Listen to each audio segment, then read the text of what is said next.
I've done it, Paul. I've done it. Okay. I've done What it. have you done? What have you done? This is probably not the first time this has been asked of you. Yeah, there's no bodies involved. Well, no human bodies involved. Mm. For Father's Day, I made, finally, the perfect cheeseburger. Wow. Did it? Well, let me qualify that. So, Mm. I may have mentioned, whatever, I bought a Blackstone griddle, Yep. whatever that was. And so, Paul, I have been chasing the illustrious Shake Shack burger. Been trying to figure out how to make one of these at home. And Yeah. I feel like I got close enough that it scratches the itch. And like I can now make this. I mean, this would have to have been a pretty fatty burger. Yeah. How do you? What's the other thing that's sort of like Shake Shack? I know there's a. There's I know Five not Five Guys. Guys. Well, yeah, I know. But is there something else like In and out.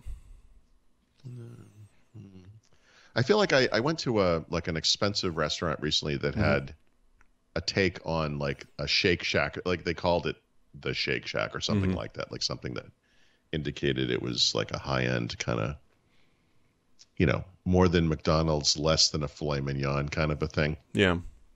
Yeah, yeah. I mean, So anyways, it was fantastic. I've been trying to hone this in. wow. Yeah. So there we go. That right. was That was all right. Good show. It's not like anything has happened since Friday. I was gonna say I feel like, well, first off, we should point out in 10 days. 10 days. Yep, 10 days. End of Microsoft's fiscal year, which means it's that time of the year where if there's going to be some reorgs, we're probably going to start hearing about stuff. It typically takes place starting July 1st. If there's any last-second announcement, people have to get out the door so that they can hit their annual bonus. We're going to see a bunch of like random kind of stuff get crammed out, maybe like a Viva sales, if you know what I mean.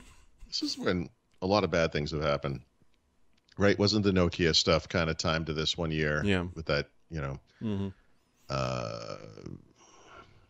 I think the year, I don't remember what year it was, but whenever they switched to the current model where they have three primary business units, more personal computing, intelligent cloud, and productivity, and whatever that one's called. What is that one called? The other one.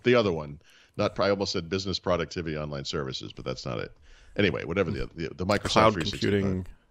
That's We should know this off the top of our heads. Anyway, whatever that structure was, that happened. That was aligned to this as well. Because people got moved around, and some of them, it's like that game, where you run going in a circle trying to find the chair, and there are no chairs left, and oh, sorry, we didn't find a place. That happens. It happens about every summer. So yeah. So we're right into that. Microsoft doesn't want to bring any baggage forward. well, this would be a good time for them to open source Windows and let someone who gives a crap about it take care of it for a change. Whew, too much. I have spent the past week or so documenting what's new in Windows 11 22H2. And I got to say, aside from a couple of big bucket kind of really good features that you can't argue with, like live captions, which is incredible, or the snap layout and stuff where it's discoverable now, most of it is just very minor. And there's a handful of things that they promised in the original release and never did. And okay, that's making it for it. Okay, great. But as far as like actually addressing complaints or feedback, there is really almost nothing. And the few times where they do sort of pretend that they don't really do what it is that people are really asking for, like the start menu change where you have new layouts, and it's like that only partially addresses the concern. Yeah, it's it's a weird thing because I actually like Windows 11. I prefer to use it. I like the way it looks. But I feel this, I don't know what to call it. It's like a responsibility or a need to point out the fact that they're just not listening at all. Yeah. And I don't know that, I think that the number of people who are outraged by this is probably getting smaller and smaller and smaller. And I'm just, yelling into an empty room at this point, but I just feel semi-obligated to point this out. It's bizarre to me how incomplete this thing was and how many regressions there were when it shipped last October, and how little they've done in a year, or you will call it a year, to address any of it. They clearly just don't care. I mean, they're moving in some direction, Yeah. I don't think you're wrong. I mean, it's I don't know how much, like, how big of a deal it is. Like I'm not Yeah, even that's the sure. other thing. Yeah, that's the thing. I'm just not clear on. I mean, it's like I can't not complain about it, but then I think, does this hamper me day to day? Mm-hmm. The truth is, I ignored many UIs in Windows for years. The whatever happened in the start menu, you can go back to, it was probably Windows 7, because I think that was Windows 7. Like from Windows 7 to 8 to 8.1 and whatever, and 10 and now 11. The truth is, I don't use the start menu, right? Because they let you pin things to the taskbar now, and that's it kind of emulates like if you use an iPhone. So like the iOS home screen now is those apps you use all the time. Yep. And then you have like the secondary interface. Actually, there's a couple of them to access other apps. And in my case, I'm not going to look in a menu. No, I never do. You pull down and just start typing. It's start typing. Exactly. Yep. So does it matter? I mean, I think it's important to recognize the way I do things is not the way everyone does things. I mean, and Microsoft has a much better handle on the numbers there, but I don't know. It's just, this whole thing puts me in a weird position because I feel like it's wrong on some almost moral level, but to me personally, because of the way I use Windows, it's like, well, it's prettier.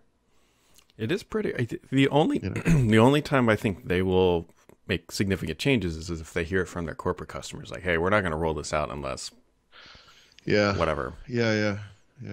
But for now, I don't think there's a lot of appetite for. I just don't think anyone cares. I don't think anyone's listening. Yeah. So it was about a year ago that they unveiled Windows 11. Just about almost to the day. I think it was I think you're right. I think it was the 24th, something like that. Yeah. So this week, That'd be Thursday. Yeah, it's sorry. Yeah, it would be interesting to go back. Well, it would only be semi-interesting to go back and look at that video again and kind of, you can kind of point to the things where you're like, they didn't do this for like a year. Like they talked about this, they shipped something and that thing wasn't there. And it's also, there's also kind of an unclearness to things. Like, for example, just a simple one, that mute button on the taskbar, which I now see because we're using Teams for this. And Teams is the only app that supports this. So a year after, they were like, you got to mute anything from the taskbar. They're like, no, soon some people will be able to mute Teams, and that's it. And, maybe third parties latch onto that. But Brad, you know better than anybody. I mean, they've added all kinds of things to Windows that required third parties to sign in, and no one has ever done it. Like the people. My people thing or whatever it was called in the taskbar that everyone kind of forgets about. Like, oh yeah, remember that thing that lasted for like 2 versions? I don't know why they bother sometimes, Also, I don't know why this thing can't be universal. You're telling me that Microsoft can't mute the microphone from a button on the taskbar? That's crazy. Yeah, there should. Well, I know the issue, I think. Oh, interesting. Okay. Well, it's related to their APIs and what APIs are actually available and what applications actually use. Because I know this is going to sound shocking. Some companies and some applications just steamroll like the defaults and the APIs in Windows. So muting the microphone API, just if it was that microphone.api whatever JSON file, whatever you want to call it, or JavaScript file. So you can actually work around this. Oh, I'm sure. I know you can. I mean, well. Depends. It just depends how pig-headed you want to be when you're developing your application. I think at this point they're just happy anyone's developing applications. I don't know. There's no plan for that at all. Unfortunately.